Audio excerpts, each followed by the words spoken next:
c'est avec Kodjo Viamétonon que nous allons parcourir ensemble la une des journaux, déjà en position, pour nous aider à y aller. Kodjo Viamétonon, bonjour. Bonjour Joël Tondi, bonjour également à nos amis téléspectateurs. Alors, nous démarrons la une des journaux un lundi, mais qui boucle le mois de septembre. Avec nos confrères, et qu'est-ce qu'on peut retenir? Bon, on retient pratiquement 3 faits majeurs. Il n'y a que le PRD, effectivement, a rompu donc le silence. Maître Adrien Ngwedi et ses militants font donc une rentrée officielle après les élections exclusives. Les canards en ont parlé. Le 29 septembre, c'est désormais du passé. Eh bien, cette date tant attendue est rapportée plusieurs jours un peu plus tôt par les canards dans le cadre donc de respect ou non de cette décision ou injonction de la Cour africaine des droits de l'homme à l'État béninois. Effectivement, est arrivé donc à inspiration. On se demande désormais à quoi s'en tenir, sans oublier que effectivement, au niveau de la fermeture des frontières, on continue donc de s'agiter à ce niveau. Qu'est-ce qu'il faut faire? Faut-il faire donc amende honorable pour gagner confiance des autorités nigérianes ou rester encore campé dans sa position et faire souffrir davantage la population? C'est entre autres sujets ou analyses abordées par les confrères ce matin. Il y a effectivement d'autres titres, pas des moindres, dans le domaine de l'éducation par exemple, ou dans le domaine de microfinance pour ce qui concerne l'affaire Banamé. Donc vous aurez donc le temps de le découvrir. Merci. Quand tu viens maintenant, très rapidement, on va démarrer. Monsieur va être... La dépêche qui affiche donc en titre, et ça je ne l'ai pas cité dans les sujets majeurs, mais ça alimente la toile beaucoup plus.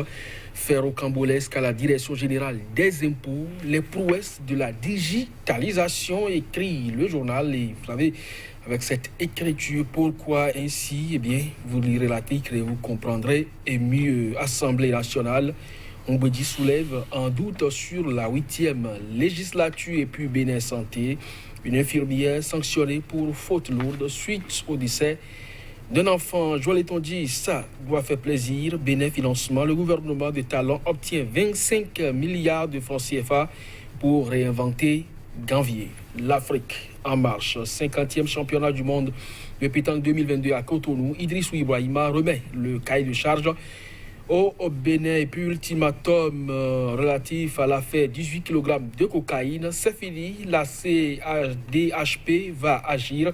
500 milliards de francs CFA de dommages et intérêts à verser à Sébastien Germain à Javon par qui? Par l'État béninois. Et puis réquisition donc du PRD, l'université de vacances de PRD, le réquisitoire de Ngwedi contre le Parlement.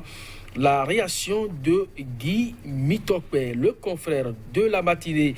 Grave crise de confiance à Banamé. Une villa Sensad fait augmenter la colère des Dagbovi. Formation des blocs dans l'univers politique béninois, suite et fin dans les colonnes du journal.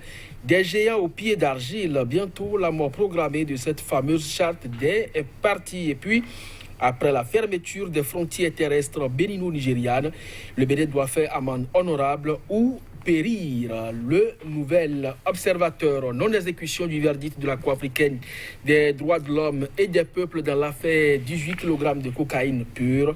Ce que risque le Bénin. Disparition du régisseur de la Direction générale des impôts et du domaine. Flou et incertitude, un os dans la gorge de la rupture. Et puis déclaration de Ngwedi à l'université de vacances du PRD. Guy Mitokwe cadre PP. Le journal Le Pays émergent a fait 18 kg de cocaïne et verdict de la Cour africaine des droits de l'homme et des peuples. L'épée de Damoclès pèse désormais sur le gouvernement Talon et l'État béninois risque gros. Procès d'un Béninois en Guinée équatoriale. Faute de preuves, Malabo abandonne les poursuites judiciaires contre Bertin Kovi. Martin libre, Parakou, Maouillon, Kakpo sème la panique à l'école de formation médico-sociale. Abusive fermeture de la filière aide-soignant. Des centaines d'élèves en larmes, Joël Yetonji. Merci à vous, que je viens maintenant. Des centaines d'élèves en larmes. J'aimerais bien qu'on commence par là. Alors, le pays émergent, c'est bien ça? Le journal Matin Libre. C'est le journal Matin Libre. Alors, on commence par là. De quoi s'agit-il réellement? Kakpo sème la panique à l'école de formation médico-sociale. Alors, vous savez, c'est un centre quand même qui forme, entre autres acteurs qui interviennent dans le second rang dans le système sanitaire. Et lorsque on parle beaucoup plus de la filière aide-soignante, vous savez que la plupart de nos hôpitaux en regorgent suffisamment, donc c'est des aides qui apportent leur contribution dans les différentes prestations des agents de santé, et ils interviennent presque dans toute la chaîne d'intervention sanitaire. Mais ici, il est question donc de leur école de formation de prédilection, qui est donc l'école de formation médico-sociale de Parakou. Aujourd'hui, cette filière est interdite. L'école parle des centaines d'élèves en larmes parce qu'ils sont pratiquement un demi-million, donc ces apprenants, et plus de 500 donc, élèves aides-soignants aujourd'hui qui ne pourront donc plus poursuivre leur cursus, même s'ils sont déjà en deuxième année, parce que seuls les élèves en classe de troisième année sont autorisés à poursuivre donc cette formation. Le reste, ils sont reversés dans des filières qui en réalité ne sont pas leur choix de départ. Alors ça pose deux problèmes à mon avis. En termes d'orientation scolaire et professionnelle, on se demande pourquoi alors choisir des filières auxquelles ces apprenants n'étaient pas destinés, parce qu'au départ, ils n'ont pas choisi donc être des techniciens et autres. Alors, deuxième aspect des choses, je vais te dire, on ne comprend pas pourquoi attendre alors la rentrée des classes pour suspendre une filière de formation, alors qu'on sait il y a quelques mois encore, des notifications ont été faites à des établissements d'enseignement supérieur, comme quoi un certain nombre de filières ne devront donc plus être ouvertes, ou du moins qu'on ferme simplement ces universités-là. Aujourd'hui, on laisse les élèves démarrer la rentrée et après on dit, eh bien, vous ne pourrez donc plus continuer votre formation en tant qu'aide-soignant.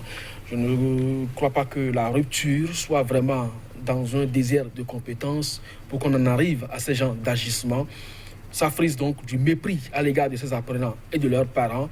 Et je ne crois pas que l'école béninoise ait véritablement besoin de cela, encore moins le système sanitaire. Le système sanitaire Afrique en marche nous amène sur le dossier ô combien furement de la décision de la Cour africaine des droits de l'homme, et la réaction toujours attendue du gouvernement est bien top chrono, c'est fini, quoi savoir, l'Afrique en marche, la CADHP va devoir agir. Oui, c'est forcément cela, parce que la décision de justice, eh bien, lorsqu'on vous la rend par exemple, et que vous faites appel et que ça ne trouve donc pas de réception, eh bien, on vous applique la loi. Donc à partir de cet instant, la Cour africaine des droits de l'homme et des peuples avait donné jusqu'à 6 mois à l'État béninois pour cette décision rendue donc au mois de mars. Le 29 septembre était donc la date butoir pour que le Bénin puisse s'exécuter. Mais à ce jour, en tout cas, on n'apprend pas encore que le Bénin ait répondu à l'injonction de la Cour africaine des droits de l'homme et des peuples. Peut-être que c'est en coulisses. Toujours est-il que la haute juridiction africaine n'a encore rien dit dans ce sens-là. Eh bien, si on devrait s'en tenir donc au fait, c'est que 500 milliards de francs CFA vont désormais peser sur l'État béninois, qui va devoir négocier, parce que ces juridictions, en tout cas ces instances internationales, laissent toujours des portes de sortie. Toujours est-il que donc le Bénin sera davantage plus isolé, parce que apparaîtra désormais, suivant les propos donc de son chef d'État, comme un État voyou lorsqu'il ne respecte donc pas les décisions de justice. Et de ce point de vue, et les opérateurs économiques longtemps, étrangers d'ailleurs, longtemps annoncés dans le pays, peinent donc à y mettre pied, malgré que vous soyez donc jusqu'à aller leur dire que vous avez réduit le droit de grève dans votre pays. Ils peinent donc à venir. Maintenant, s'ils apprennent également qu'une décision à l'international rendue par cette cour-là n'est pas respectée, je ne crois pas que l'on soit en train de donner le bon exemple, histoire donc de gagner la confiance des uns et des autres. De toutes les façons, ça procède pratiquement comme cela dans la République. Les lois à l'interne, lorsque ça n'arrange pas, eh bien, elles ne sont jamais respectées. Vous rappelez, la Cour constitutionnelle avait enjoint le gouvernement de rendre public les salaires des ministres et autres, mais à ce jour, rien n'a été fait dans ce sens-là. Donc, ce n'est pas la décision de la Cour africaine qui va nous surprendre, mais toujours est-il que ça n'endort pas le Bénin, ça ne fait pas avancer les choses, et quand on capitule au niveau international, au niveau donc des faits du droit, eh bien, ça traduit également cette façon de voir les choses.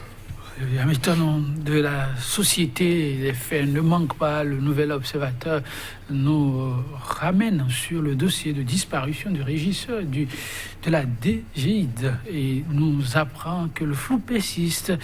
mais l'incertitude également. Je trouve que ce dossier reste comme un os dans la gorge des gouvernants. Oui, vous vous rappelez, vous avez aussi le titre du journal La Dépêche qui parle de faire rocambolesque à la Direction générale des impôts et des domaines, et là-dessus, les prouesses de la digitalisation. Alors, je vous l'ai tout dit, sur la toile, vous aurez donc peut-être parcouru également de ces écrits là où on parle de disparition de plus de 3 milliards de nos francs CFA. Alors, le monsieur se serait rendu donc au service avec sa voiture. Il a disparu le 20 septembre et puis après, on apprend donc que 3 milliards et plus de francs CFA ont disparu. On se demande, rappelez-vous le procès ICC Service où Émile Tebounou affirmait que Yahi Boni avait dépêché un hélicoptère à son domicile pour empocher des milliards de francs CFA. Alors, puisque le tonnage même de l'hélico n'atteint même pas le montant avancé en termes de poids, on se demande comment l'hélico a pu s'envoler avec l'argent. Alors, dans le cas d'espèce, on se demande véritablement quel véhicule le régisseur de la Direction générale des impôts et des domaines a pu utiliser pour soustraire donc, dans les caisses du Trésor plus de 3 milliards de francs CFA et par où il a pris donc pour disparaître donc du territoire national. Alors, c'est autant d'interrogations qui jettent donc du flou dans ce dossier, mais qui restent, quand on sait quand même qu'on prône la bonne gouvernance, un os dans la gorge de la rupture. On reviendra sur le sujet majeur, on peut le dire. Ça va être sans doute demain, chers téléspectateurs. Merci à vous, Claudio Viermeton. Ça va.